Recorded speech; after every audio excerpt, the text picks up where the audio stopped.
Olá, uma boa noite a todos os internautas. Saudamos a todos com a graça e a paz do Senhor Jesus e desejamos que, com a bênção de Deus, tenhamos momentos agradáveis aqui, abrindo a Bíblia e juntos aprendendo mais de sua santa e boa palavra.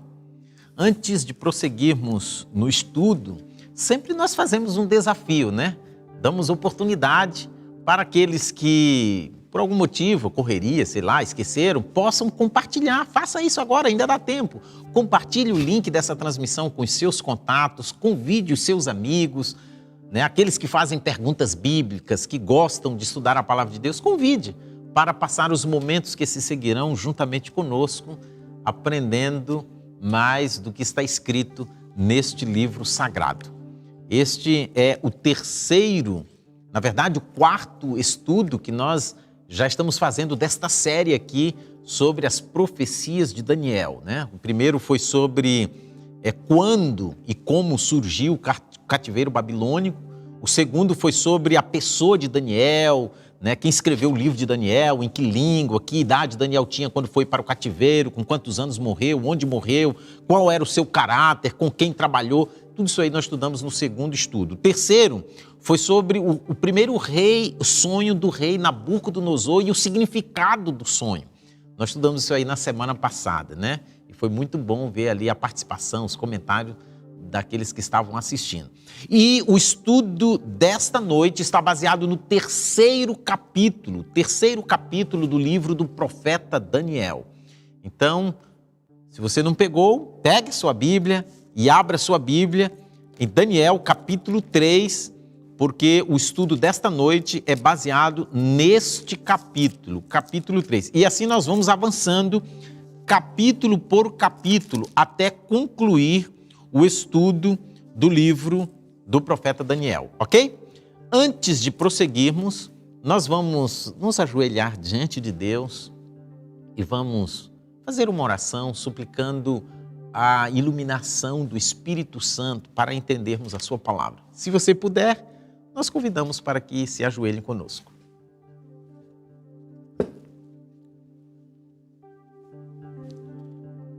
Pai nosso que estás nos céus, em nome de Jesus estamos aqui agradecidos pelo teu cuidado para conosco e por esta oportunidade de estarmos em mais uma terça-feira à noite, junto com pessoas de diversos lugares, mesmo que virtualmente, para abrirmos a Bíblia e juntos estudarmos a tua palavra.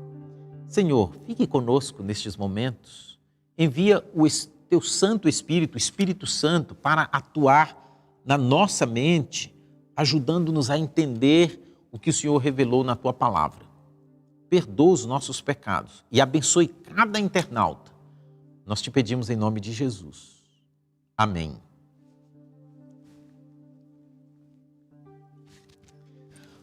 Muito bem, queridos. Semana passada foi emocionante quando nós tivemos aí o sorteio, né? 2 livros foram sorteados, as profecias de Daniel. Eu tenho um aqui que não é aquele que nós sorteamos assim. É o mesmo livro, mas o que eu tenho é uma versão mais antiga, né? A capa é diferente. O conteúdo dentro é o mesmo, é só a capa que é diferente, né? As ilustrações também daquele outro são mais atualizadas, um design mais moderno. Mas o livro, o conteúdo é o mesmo. Eu tenho lido bastante. Claro, a gente lê outros materiais também na pesquisa para trazer as informações aqui aos nossos internautas. Mas esta é uma das fontes de pesquisas. E nós desejamos àqueles que foram sorteados que façam um excelente proveito, tá bom? Queridos, como já mencionei, o estudo desta noite é baseado no terceiro capítulo de Daniel. Por que jogados na fornalha? Os amigos de Daniel foram jogados por quê? É sobre isso que nós vamos estudar, né? Na semana passada, nós estudamos sobre a estátua do sonho do rei. A mesma tinha a cabeça de ouro, peitos e braços de prata, o ventre de cobre ou de bronze, as pernas eram de ferro e os pés, barro misturado com ferro. E também no sonho ele viu uma pedra que veio e bateu nos pés da estátua e esmiuçou a estátua toda. E onde aquela pedra caiu, bateu ali, se fez um monte que encheu toda a terra.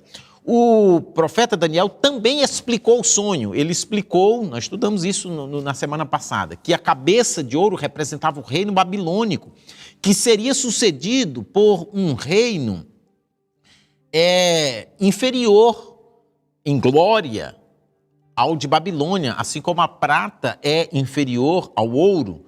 E este seria sucedido por um outro, representado pelo ventre da estátua, que seria sucedido por um outro representado pelas pernas de ferro, que seria sucedido por um outro representado pelos 10 dedos dos pés da estátua, que seria sucedido por um outro reino representado pela pedra que bateu nos pés da estátua, esmiuçou a estátua toda e se tornou um monte muito grande, né? E nós estudamos que esse último reino representa o reino eterno de Jesus. Agora veja bem, o orgulhoso rei Nabucodonosor, ele não queria admitir a providência divina de que seu reino seria subvertido por outro, que outro reino sucederia ao reino babilônico. Ele não queria aceitar isso aí. Queria que não apenas a cabeça da estátua fosse de ouro, mas que a estátua inteira fosse de ouro, que o seu reino fosse um reino eterno. Esse era o pensamento e o desejo e as aspirações do rei Nabucodonosor. Vamos abrir a Bíblia e vamos ler o que está escrito em Daniel capítulo 3, versículo 1. O rei Nabucodonosor fez uma estátua de ouro. A estátua toda, não era só a cabeça não. Fez uma estátua de ouro, cuja altura era de 60 côvados e a sua largura de 6 côvados. Levantou-a no campo de Dura, na província de Babilônia. Queridos, isso aqui era algo esplendoroso. Eu não sei quantos dos que estão aqui já foram lá no Rio de Janeiro e viram a estátua do Cristo Redentor, lá no Corcovado. Eu já tive esta oportunidade, né? A estátua, o Cristo Redentor, está sobre uma base, que aquela base tem 8 metros de altura e a estátua em si tem 30 metros de altura. A sua envergadura, de uma ponta do dedo à outra, tem 28 metros. Ela foi construída de concreto armado com pedra-sabão e ela pesa 1.145 toneladas. É algo fantástico. Quando nós estamos lá no Morro do Corcovado, ali diante daquela estátua do Cristo Redentor, é algo assim esplendoroso. Agora, essa estátua aqui que o rei Nabucodonosor mandou fazer, tinha o mesmo tamanho da estátua lá do Cristo Redentor.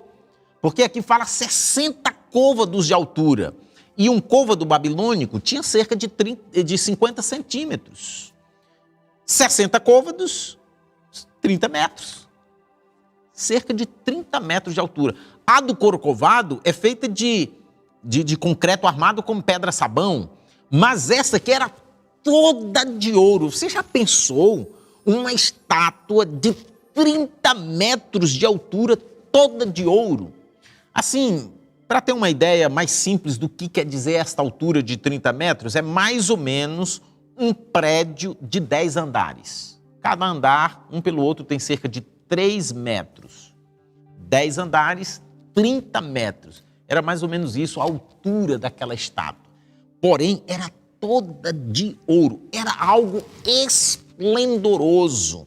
E para o momento da dedicação dessa estátua, como era algo assim espetacular, veja quem ele chamou. Versículo 2, capítulo 3, verso 2 diz assim, olha. Então o rei Nabucodonosor mandou reunir os príncipes, os prefeitos, os governadores, os conselheiros, os tesoureiros, os juízes, os capitães e todos os oficiais das províncias que viessem à consagração da estátua que o rei Nabucodonosor tinha levantado. Veja que interessante, além de chamar todo a nata da sociedade, os nobres, as pessoas influentes de todas as províncias do seu reino, além de chamar estas pessoas importantes, veja o que ele exigiu das pessoas. Versículo 3, capítulo 3, vamos ler o versículo 4 e o 5. 4 e o 5, diz assim, olha. E o arauto apregoava em alta voz: ordena-se a vós, ó povos, nações e línguas, quando ouvirdes o som da buzina, da flauta, da harpa, da sambuca, do saltério, da gaita de foles e de toda a espécie de música, prostrar-vos-eis e adorareis a estátua de ouro que o rei Nabucodonosor tem levantado. Então, o que nós percebemos com esta leitura? Que, além de fazer esta estátua esplendorosa, grandiosa, toda de ouro, chamou todas as pessoas importantes e influentes do seu reino, e agora ele exigiu algo. Ele exigiu que no momento que os instrumentos fossem tocados, todos se prostrassem e adorassem a estátua. No fundo, aquilo era um reconhecimento. Com aquilo, ele queria que todos reconhecessem a soberania dele. Ele gostaria que o significado daquilo era que todos com aquilo estariam demonstrando um reconhecimento de que Nabucodonosor era um rei soberano e que seria um reino eterno, o reino babilônico. Não só a cabeça, mas a estátua toda, tudo de ouro, não tem sucessor não, um outro reino sucedendo ao reino babilônico. Ele gostaria de levar todos a publicamente fazer este reconhecimento, esta declaração. E de acordo com alguns pesquisadores, aquela estátua tinha a imagem do próprio rei Nabucodonosor. Num certo sentido, estariam o reconhecendo como um Deus, porque Deus é digno de ser adorado. E ele exigiu que as pessoas se prostrassem e adorassem. Então, com aquilo estava significando, demonstrando que reconhecia que o reino dele não seria sucedido por outro, e reconhecendo também que Nabucodonosor era um Deus.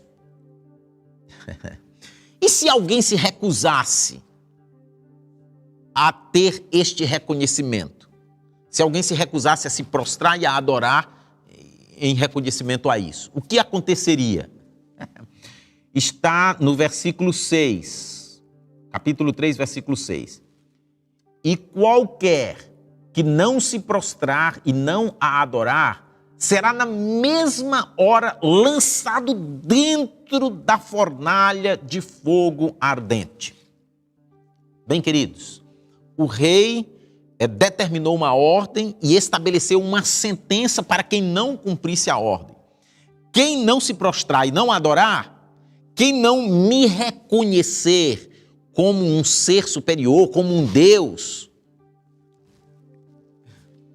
vai ser lançado na fornalha de fogo. Essa era a sentença. Agora veja bem, naquela ocasião não sabemos onde Daniel estava, mas ali estavam os 3 amigos de Daniel, Sadraque, Mesaque e Abednego, que também eram servos do Deus Altíssimo, que tinham o mesmo propósito religioso, espiritual que Daniel tinha. Eles também tinham o mesmo propósito. E eles sabiam a ordem divina referente a esse mesmo assunto. Eles receberam ali a ordem do rei Nabucodonosor, mas eles tinham recebido a ordem do rei do universo, de Deus, o rei dos reis. E o que Deus tinha falado sobre isto? Vamos abrir a Bíblia em Êxodo capítulo 20 e vamos ver o que Deus falou sobre se prostrar diante de uma imagem e a adorar. Êxodo capítulo 20, versos 4 a 6. Está escrito assim, olha: Não farás para ti imagem de escultura, nem alguma semelhança do que há em cima nos céus, nem embaixo na terra, nem nas águas debaixo da terra. Não te encurvarás a elas, nem as servirás. Porque eu, o Senhor teu Deus, sou Deus zeloso, que visito a iniquidade dos pais nos filhos até a terceira e quarta geração daqueles que me odeiam. E faço misericórdia a milhares dos que me amam e aos que guardam os meus mandamentos. A ordem do rei Nabucodonosor é: ao tocar os instrumentos, se ajoelhem diante da estátua e adorem. A ordem de Deus é: não façam imagem de escultura, semelhança alguma do que há no céu, na terra, nem no mar, e não se prostrem diante dessas imagens e nem prestem culto a essas imagens. Não adore essas imagens. Não faça e nem adore. Só que o rei foi mais além. O rei deu a ordem: se prostre e adore. E quem não se prostrar e não adorar, vai ser lançado na fornalha. Deus falou: não faça a imagem, não se ajoelhe diante da imagem e não adore. E se alguém desobedecer a ordem do Deus do céu, do Rei do Universo, se alguém fizer a imagem, se prostrar e adorar, tem alguma sentença? Tem sim. Êxodo capítulo 22, verso 20, está escrito assim, olha: o que sacrificar aos deuses e não só ao Senhor será morto. Então, queridos, nós temos aqui duas ordens totalmente opostas, dadas por dois reis. Uma ordem havia sido dada pelo rei Nabucodonosor: se prostre e adore. E se não se prostrar, não adorar, vai ser jogado na fornalha. A outra ordem tinha sido dado pelo Deus do céu. E Sadraque, Mesaque e Abednego tinham conhecimento desta ordem dada pelo Deus do céu. Não faça imagem, não se curve diante das imagens, nem adore essas imagens. Se alguém fizer isso, será morto. E agora? Que decisão tomar? Quando as autoridades aqui da terra emitem uma lei, um decreto, uma ordem contrária à lei de Deus, o que devemos fazer numa situação assim? Qual foi a decisão tomada pelos jovens hebreus? Eles decidiram desobedecer o rei do universo e obedecer o rei da Babilônia? Ou o inverso? O que você faria numa situação assim? O que a Bíblia nos orienta que devemos fazer em tal situação? Vamos abrir a nossa Bíblia no livro de Atos dos Apóstolos. Atos. A Bíblia nos orienta o que devemos fazer em tal situação. Atos capítulo 5 e o versículo 29. Está escrito assim: porém, respondendo Pedro e os apóstolos disseram: mais importa obedecer a Deus do que aos homens. Qual deve ser a nossa postura, seguindo a orientação bíblica, em situações assim? Quem deve estar em primeiro lugar? Quem deve ter a prioridade? Deus ou os homens? Aqui diz que mais importa obedecer a Deus do que aos homens. E aqueles três jovens? O que eles decidiram? Obedecer a Deus ou aos homens? Vamos voltar no capítulo 3 de Daniel. Agora vamos ler o versículo 7. Está escrito assim, olha: portanto, no mesmo instante em que todos os povos ouviram o som da buzina, da flauta, da harpa, da sambuca, do saltério e de toda a espécie de música, prostraram-se todos os povos, nações e línguas, e adoraram a estátua de ouro que o rei Nabucodonosor tinha levantado. Verso 12. Uns jovens judeus, os quais constituíste sobre os negócios da província de Babilônia, Sadraque, Mesaque e Abednego.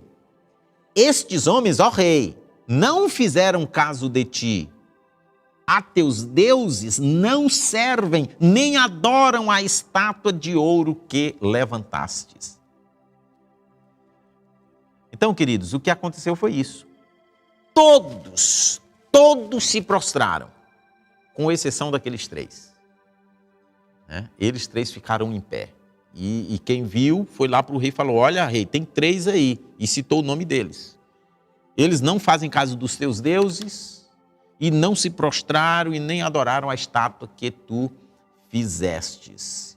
E agora, qual foi a reação do rei diante disso aí? O rei ficou contente, ficou bonzinho, passou a mão por cima. Qual foi? Capítulo 3, versos 13 a 15. Aqui mostra a reação do rei. Furioso, então Nabucodonosor, com ira e furor. Eu acho interessante o destaque que a Bíblia dá aqui. Ira e furor. Mandou trazer a Sadraque, Mesaque e Abednego. E trouxeram a estes homens perante o rei. Falou Nabucodonosor e lhes disse: é de propósito, ó Sadraque, Mesaque e Abednego, que vós não servis a meus deuses, nem adorais a estátua de ouro que levantei? Agora, pois, se estáis prontos, quando ouvirdes o som da buzina, da flauta, da harpa, da sambuca, do saltério, da gaita de foles e de toda espécie de música, para vos prostrardes e adorardes a estátua que eu fiz, bom é. Mas, se não a adorardes, sereis lançados na mesma hora, dentro da fornalha de fogo ardente. E quem é o Deus que vos livrará das minhas mãos? Vocês perceberam no final da leitura que, no fundo, o desafio do rei não foi contra aqueles jovens. No fundo, o desafio do rei foi contra Deus. E eu quero ver quem é o Deus que vai livrar vocês das minhas mãos. Em outras palavras, não existe no universo ninguém mais poderoso do que eu. Ninguém que tenha mais poder do que eu. Eu sou o soberano do universo. Em outras palavras, era isso que o rei estava dizendo. Ele desafiou o Deus do universo, o Deus de Israel, o Deus daqueles 3 jovens. Agora veja a resposta dele, versos 16 a 18. Capítulo 3, versos 16 a 18. Responderam Sadraque, Mesaque e Abednego e disseram ao rei Nabucodonosor: não necessitamos de te responder sobre este negócio. Eis que nosso Deus, a quem nós servimos, é quem nos pode livrar. Ele nos livrará da fornalha de fogo ardente e da tua mão, ó rei. E se não, fica sabendo, ó rei, que não serviremos a teus deuses, nem adoraremos a estátua de ouro que levantastes. Queridos, que fé, que coragem, que determinação a destes 3 jovens. É muito lindo isso aqui que eles falaram diante do rei. Precisa de muita fé mesmo. Veja bem, eles mostraram Deus, falaram do Deus deles. Olha, a pergunta do rei foi, e eu quero ver qual é o Deus que vai livrar vocês das minhas mãos. E eles falaram, o nosso Deus. O Deus a quem nós servimos, ele pode nos livrar da fornalha e ele pode nos livrar das tuas mãos. E se não, em outras palavras, e se ele não quiser nos livrar, porque Deus é soberano, ele é que decide se ele vai livrar ou não. Nós não somos Deus, não é nós que mandamos nele, é ele que manda em nós. É ele que determina o que ele vai fazer e o que ele não vai. Né? E se ele determinar que não vai nos livrar, mas fica sabendo, ó rei, que a nossa decisão continua a mesma. A nossa postura, a decisão de Deus nós não sabemos, mas a nossa nós sabemos. O nosso propósito, a nossa determinação é de obedecê-lo, é de ser fiel a ele, mesmo que ele decida não nos livrar ou não, eu não sei qual é a decisão dele, mas a nossa é ser fiel a ele. Se ele não quiser nos livrar, mas uma coisa fica sabendo, nós não vamos nos prostrar diante da estátua nem adorar. Nós não vamos desobedecer a ele para te obedecer, porque a ordem dele é para não fazer isso. Ele é superior a ti, ó rei. E tudo isso estava implícito na resposta daqueles 3 jovens. Diante desta determinação dos 3 jovens, veja qual foi a reação do rei. Capítulo 3, versos 19 a 23. 19 a 23. Então Nabucodonosor se encheu de furor e mudou-se o aspecto do seu semblante. Ficou praticamente endemoniado. Mudou-se o aspecto do seu semblante contra Sadraque, Mesaque e Abednego. Falou e ordenou que a fornalha se aquecesse 7 vezes mais do que se acostuma a aquecer. E ordenou aos homens mais poderosos que estavam no seu exército que atassem a Sadraque, Mesaque e Abednego para lançá-los na fornalha de fogo ardente. Então, estes homens foram atados, vestidos com as suas capas, suas túnicas e seus chapéus e demais roupas, e foram lançados dentro da fornalha de fogo ardente. E porque a palavra do rei era urgente e a fornalha estava sobremaneira quente, a chama do fogo matou aqueles homens que carregaram a Sadraque, Mesaque e Abednego. E estes 3 homens, Sadraque, Mesaque e Abednego, caíram atados dentro da fornalha de fogo ardente. Queridos, de acordo com o texto, o rei prontamente executou sua sentença, jogando aqueles jovens atados, amarrados, dentro da fornalha aquecida 7 vezes mais. Essa foi a postura, a atitude, a reação do rei da terra. Ele executou a sentença dele. E o rei do céu, que tinha uma ordem diferente e uma sentença diferente. E os jovens obedeceram ao Deus do céu. Qual foi a atitude, a reação do Deus do céu? Vamos ver? Versículos 24 a 27. Então o rei Nabucodonosor se espantou, se levantou depressa, falou dizendo aos seus conselheiros: não lançamos nós dentro do fogo 3 homens atados? Responderam e disseram ao rei: é verdade, ó rei.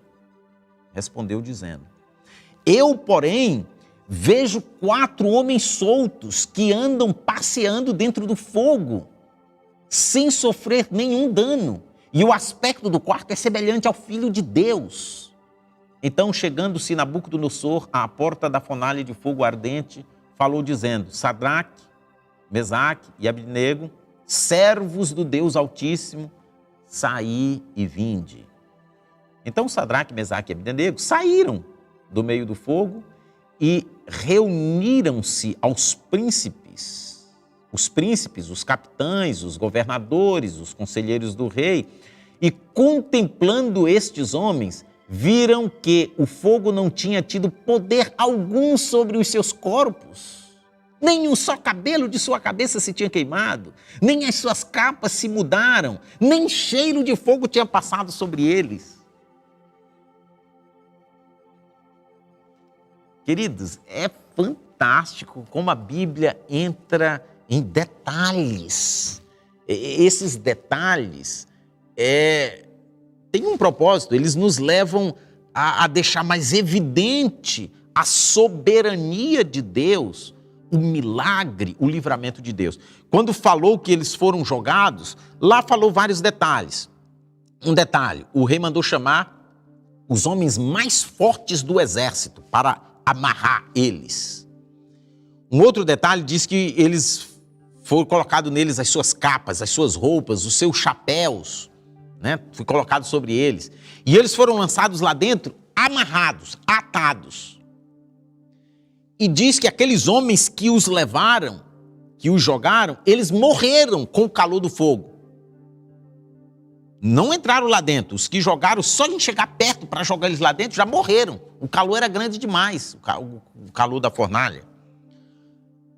Agora, quando fala do resultado, da ação do Deus do céu, da intervenção do Deus do céu, aí é que mostra que o rei viu eles lá não atados, mas viu eles soltos, né? Chamou aquele montão de pessoas influentes, prefeitos, governadores, etc. E diz, olha, me diz uma coisa, não foram 3 que nós jogamos lá dentro e nos jogamos atados? E eles falaram, é verdade, ó rei. O rei diz, olha, e eu estou vendo eles soltos, não estão mais atados, estão soltos. E eu vejo 4, não 3, e o 4 é semelhante ao Filho de Deus. O próprio Jesus estava em pessoa ali andando com eles. E anulou o poder do fogo. Aí o rei chamou eles para saírem, saíram e todos que estavam ali presenciando fizeram um exame, examinaram e perceberam que não foram queimados, não tinha nenhuma queimadura, nenhum fio de cabelo, já pensou, nenhum fio de cabelo, ó, esses cabelinhos da sobrancelha, nenhum fio de cabelo havia sido queimado, nem cheiro de fogo tinha nas roupas, nas capas deles, nem mesmo cheiro de fogo. Não é maravilhoso como a Bíblia mostra detalhes assim, destacando, amplificando, assim, de uma forma maravilhosa, a intervenção, o milagre operado por Deus naquele momento ali, aqueles 3 jovens fiéis. Diante deste grande livramento, desta manifestação da superioridade de Deus sobre o rei Nabucodonosor, ele não teve outra coisa a fazer a não ser reconhecer que, de fato, o Deus de Israel era um Deus soberano. Como nós podemos ler dos versículos 28 ao versículo 30. Está escrito assim: falou Nabucodonosor dizendo, bendito seja o Deus de Sadraque, Mesaque e Abdenego, que enviou o seu anjo e livrou os seus servos que confiaram nele, pois violaram a palavra do rei, preferindo entregar os seus corpos para que não servissem nem adorassem algum outro Deus, senão o seu Deus. Por mim, pois, é feito um decreto, pelo qual todo povo, e nação, e língua, que disser blasfêmia contra o Deus de Sadraque, Mesaque e Abdenego, seja despedaçado e as suas casas sejam feitas um monturo, porquanto não há outro Deus que possa livrar como este. Então o rei fez prosperar a Sadraque, Mesaque e Abdenego na província da Babilônia. Queridos, essa é a história que está relatada no capítulo 3 do livro de Daniel. Isto foi o que aconteceu com aqueles 3 jovens hebreus. Agora, o que isso tem a ver conosco hoje? O que podemos extrair para nós hoje desta história? Que aplicação nós podemos fazer? Primeiro, quando nós estudamos as profecias do Apocalipse, ali no capítulo 13 e também o capítulo 14 do Apocalipse, nós não vamos fazer o estudo agora, né? Quem não estudou, é só assistir lá esses vídeos, né? Estão aí uns 2 meses para trás, mais ou menos, nós estudamos isso aí. Nós explicamos que capítulo 13 ali mostra sendo ordenado que as pessoas adorem a besta, a sua imagem, né? Está sendo imposto que todo mundo receba o sinal da besta, e tem uma sentença, quem não aceitar o sinal da besta não vai poder comprar nem vender, né? Serão mortos os que não tiverem o sinal da besta. Então tem uma imposição, uma determinação que todos recebam, e tem uma sentença para quem não receber. A sentença é não pode comprar nem vender e serão mortos. No capítulo 13, isso é no capítulo 13. Agora no capítulo 14 do Apocalipse, ali nós encontramos o anjo trazendo a mensagem de Deus, o terceiro anjo, dizendo, olha, se alguém adorar a besta e a sua imagem e receber o sinal, da besta, na testa ou na mão, esse vai beber do vinho da ira de Deus. E será atormentado com fogo e enxofre diante dos santos anjos e diante do Cordeiro. Vai receber a destruição final, o fogo eterno. Uma mensagem com uma sentença também. A besta dizendo, olha, receba, adore a besta, receba o sinal da besta. Se não adorar e não receber, não pode comprar nem vender e vai morrer. E Deus diz, não adore a besta, não receba o sinal da besta. Se alguém adorar a besta ou receber o sinal dela, vai receber a minha ira. Duas autoridades com determinações opostas e cada uma com uma sentença. Diante disso, qual deve ser a nossa postura? Obedecer aos homens, à besta, ou obedecer a Deus? Nós lemos na Bíblia, né? Pedro e os apóstolos disseram que importa mais obedecer a Deus. Deus é soberano, Deus em primeiro lugar. Nós lemos aqui em capítulo 3 de Daniel que essa foi a decisão daqueles 3 jovens. Eles decidiram ser fiel, em primeiro lugar, ao Rei do céu. E você? Você tem decidido colocar Deus em primeiro lugar? As decisões que nós vamos tomando hoje na nossa vida determinarão a decisão final naquela ocasião, no desfecho final, quando foi imposto o sinal da besta, o número do seu nome, etc. Se hoje, no dia a dia, nós relutamos em nos posicionar ao lado de Deus, ficamos brincando, gostamos, achamos bonitos os estudos da Bíblia, é legal, mas a gente não toma uma decisão de fazer um compromisso com Deus, não propõe no nosso coração, assim como Daniel propôs, assim como os amigos de Daniel fizeram um propósito, se não fazemos semelhantes a eles, quando chegar no desfecho final, a gente vai adorar a besta, vai receber o sinal da besta. E vamos receber a ira de Deus e ser destruído no fogo final, da destruição final, com fogo e enxofre. Então, não é isso que eu quero para mim, não é isso que eu quero para nenhum de vocês aí, né? Eu gostaria que todos nós tomássemos as decisões certas, né? Assim como aqueles 3 jovens hebreus tomaram. O segundo detalhe que nós podemos aprender disso aqui é o seguinte: Deus não impediu daqueles 3 jovens serem jogados dentro da fornalha. Eles foram jogados, mas Deus os livrou na fornalha. Viram a diferença? Não os impediu de serem jogados na fornalha. Não os livrou da fornalha, mas os livrou na fornalha. Foram jogados, sim, mas Jesus entrou com eles lá dentro, e lá dentro Jesus anulou todo o poder do fogo, do calor sobre eles, e eles foram preservados. E o mesmo Deus promete para conosco. Vamos ler um texto aqui que eu acho muito lindo, em Isaías capítulo 43.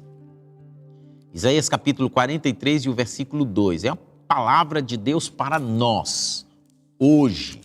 Está escrito assim: quando passares pelas águas, estarei contigo. E quando pelos rios, eles não te submergirão. Quando passares pelo fogo, não te queimarás, nem a chama arderá em ti. Queridos, isso aqui é muito importante. Existe uma pregação muito popular hoje aí, né? A teologia da prosperidade, que se você for fiel a Deus, se você é generoso em colaborar com a causa de Deus, Deus vai te abençoar, você vai prosperar, você não vai sofrer, não vai ter doença nem aquilo, os seus negócios vão só indo muito bem financeiramente, você vai ter só glórias. Então existe muito essa pregação aí, mas não é isso que a palavra de Deus apresenta. A palavra de Deus apresenta que nós podemos passar pelas águas turbulentas da vida, pelas tempestades, podemos passar pelo fogo da aflição, das provas, das dificuldades, podemos sim, né? E quando passares por lá, estarei contigo. As águas não vão te submergir, eu não vou deixar você ser afogado, ser destruído pelas águas, mas você pode passar. Lembra o Salmo 23, um dos salmos mais conhecidos da Bíblia? ainda que eu ande pelo vale da sombra da morte, não temerei mal algum, porque tu estás comigo. Podemos passar pelo vale da sombra da morte? Um triz da morte? Podemos, estamos sujeitos. Mas não estaremos sozinhos. Deus é um amigo fiel. Na hora que nós mais precisamos, Ele não nos deixa para lá. Agora, não, no momento que nós mais precisamos, Ele nos pega em seus braços. Né? Isso é lindo, isto é maravilhoso. Palavras do próprio Jesus, dentro desse mesmo aspecto, João capítulo 16, versículo 33. Palavras do próprio Jesus. Tenho-vos dito isto para que em mim tenhais paz.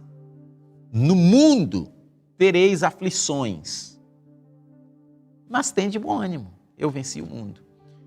Então, os que decidem ser fiéis a Deus, estão livres de aflições, de problemas, de dificuldades? Não. Aqueles 3 jovens foram fiéis e passaram pelo fogo, foram jogados lá dentro. Mas foram abandonados de maneira alguma. Deus estava lá com eles. E Jesus disse, no mundo tereis aflições. Mas vamos desanimar por causa das aflições, por causa dos problemas?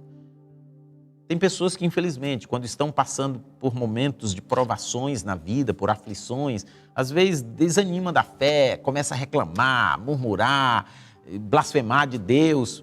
Mas Jesus disse que não é para fazermos isso. No mundo tereis aflições, mas tende bom ânimo. Devemos ficar animados, apesar das aflições. Por quê? Porque somos bons? Não. Jesus disse, porque eu venci o mundo. Ele venceu. E essa vitória que ele conquistou, ele nos dá gratuitamente. É por isso. Não pela minha vitória, não pelo que eu consigo, mas pelo que ele conseguiu, pelo que ele conquistou. Por este motivo, eu devo me manter motivado, animado, entusiasmado. E o apóstolo Paulo, escrevendo sobre o mesmo assunto, na sua segunda carta a Timóteo, capítulo 3, e o versículo 12, escreveu assim, olha. E também todos os que piamente querem viver em Cristo Jesus padecerão perseguições. Queridos, é isso que está escrito na Bíblia. Foi o que aconteceu com os amigos de Daniel, Jesus, os seguidores de Jesus, os apóstolos, e é o que acontece com os servos de Deus hoje. Às vezes somos perseguidos em casa, criticados na escola, no ambiente de trabalho, por procurarmos ser fiéis a Deus. Mas Deus não nos abandona, apesar das perseguições, das críticas, das provas, das dificuldades. Ele está conosco para nos abençoar, para nos proteger e para dar tudo que necessitamos. A verdade é que Satanás trabalha de uma forma assim, totalmente oposta a que Jesus trabalha. Jesus, ele deixa claro como será a vida daqueles que decidem segui-lo. Serão perseguidos, criticados, passarão por aflições, vale da sombra da morte, pelo fogo, pela água. O caminho é estreito, é apertado, é difícil. Mas no final, tem a coroa da vida eterna. No final tem a salvação, tem uma eternidade livre de problemas, de perigos, de dor, de clamor, de lágrimas, porque todas essas coisas são passadas. Sofrimento é nessa vida aqui, do outro lado é só paraíso, é só maravilha. Agora Satanás faz o inverso. Jesus primeiro apresenta a cruz, depois a coroa. Ele fala que vai ter a cruz. Todos que querem viver piamente em Cristo Jesus padecerão perseguição, Paulo falou. E Jesus disse, se alguém quer vir após mim, negue-se a si mesmo, tome a sua cruz e siga-me. Tem uma cruz para seguir a Jesus. No final tem a coroa. Agora Satanás é o seguinte, ele apresenta primeiro a coroa, a glória. Quando ele levou Jesus lá no monte para tentar Jesus, não foi isso que ele fez? Ele mostrou os reinos do mundo e disse, tudo isso aí eu te darei, se prostrado me adorares. Ele apresenta as glórias do mundo no presente, fama, é isso, é aquilo. Ele apresenta coisas do momento que dá prazer, satisfação, desfrute a vida do momento. Essa é a oferta de Satanás. Mas ele não apresenta as consequências. que vem depois, no final. Ele não mostra. Por quê? Porque no final é doença, sofrimento e finalmente a morte, a destruição. Baladas, tem que curtir a vida. Mas e a ressaca depois? E as consequências da bebida, das drogas e etc. no corpo? Né? Depois dos anos, é problema de saúde, é cirrose, é não sei o que lá, a mente fica aí queimada, estragada por causa de tanto... Isso ele não mostra. Né? E finalmente, famílias destruídas, tanta coisa, e finalmente a perdição eterna. Ele não mostra o que vem depois. Ele engana, né, as pessoas assim com aparente satisfação, glória e coisa legal do momento. E ele esconde os resultados, né, dessa aparente coisa legal. Ele esconde isso aí. Então nós vemos assim que Jesus trabalha totalmente diferente. Ele mostra claramente, né, estamos sujeitos a enfrentar problemas, dificuldades, mas vale a pena? Vale! No final tem uma coroa de glória, no final tem a salvação, tem a vida eterna. E durante essa trajetória difícil, Ele está ao nosso lado, Ele não nos deixa sozinho. Foi uma das suas promessas antes de ir ao céu. Eis que estou convosco todos os dias, até a consumação dos séculos. Então, Jesus promete estar ao nosso lado. Queridos, eu quero fazer algumas perguntas assim, de forma direta a você que está nos assistindo nesta noite. Você faz o que a maioria está fazendo sem nem saber o porquê ou o que é o certo? Naquela ocasião lá, todos se prostraram. Sadraque, Mesaque e Abednego não fizeram o que a maioria estava fazendo. Não. E você? Segue o que a maioria está seguindo? Sem nem saber o porquê? Você tem decidido fazer o certo, mesmo que seja diferente de todos? Mesmo que a sua família não concorde, os seus amigos, mas se você vê que o certo é aquilo, é a vontade de Deus, é o que Deus pede, então é isso que eu vou fazer. Você tem tido essa postura? Não precisa escrever aí no chat, né? Isso aqui é só para nos levar a fazer uma autorreflexão. Você tem tomado a decisão de ser fiel a Deus, mesmo sujeito a sofrer consequências? Perder o emprego, isso e aquilo, diante de uma ameaça, mas mesmo assim, mas Deus está pedindo assim e eu vou fazer o que Deus pede. Ou você tem, não, aí eu vou perder meu emprego, não, ainda não, o que é isso? Qual tem sido a sua postura? Querido, se você quer tomar uma decisão semelhante àqueles 3 jovens hebreus, a decisão de ser fiel a Deus, mas está difícil para você tomar essa decisão, você está vendo que vai ter consequências, talvez na sua família, no seu relacionamento, nos seus relacionamentos, no seu emprego, no seu trabalho, não sei. Você conhece o seu contexto e você quer tomar decisão firme. Eu estou entendendo que o certo é esse e é isso que eu quero fazer, mas está difícil para mim. Se essa é a sua realidade e você quer ajuda, nós estamos aqui exatamente para ajudar, para te estender a mão, né? E ajudar. Escreva uma mensagem para nós, na tela aí, a produção vai colocar aí o número do nosso WhatsApp e você mande uma mensagem no nosso WhatsApp. Olha, pastor Joel, eu preciso de ajuda, né? O meu telefone é esse, entre em contato conosco, é a nossa produção, nós teremos o maior prazer de entrar em contato com você e estender a mão para ajudar, para juntos passarmos a fornalha, passarmos o fogo e juntos adentrarmos no reino celestial, no palácio do nosso Rei do Universo. Esse é o meu desejo para todos que estão conosco nesta noite. Você deseja tomar essa decisão? Escreva aí no chat, né? Mande uma mensagem para nós e para nós vai ser um grande prazer responder, interagir e lhe ajudar, tá bom? Vamos neste momento fazer uma oração?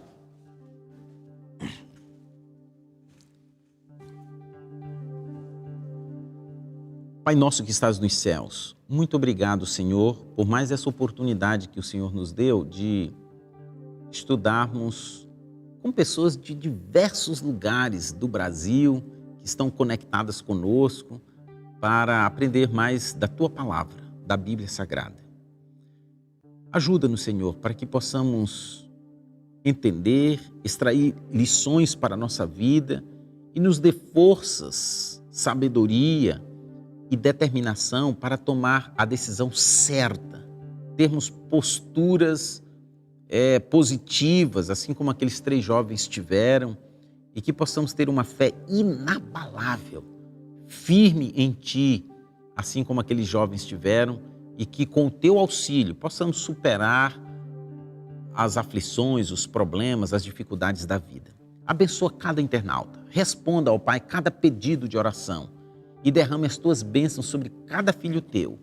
Nós Te pedimos em nome de Jesus. Amém.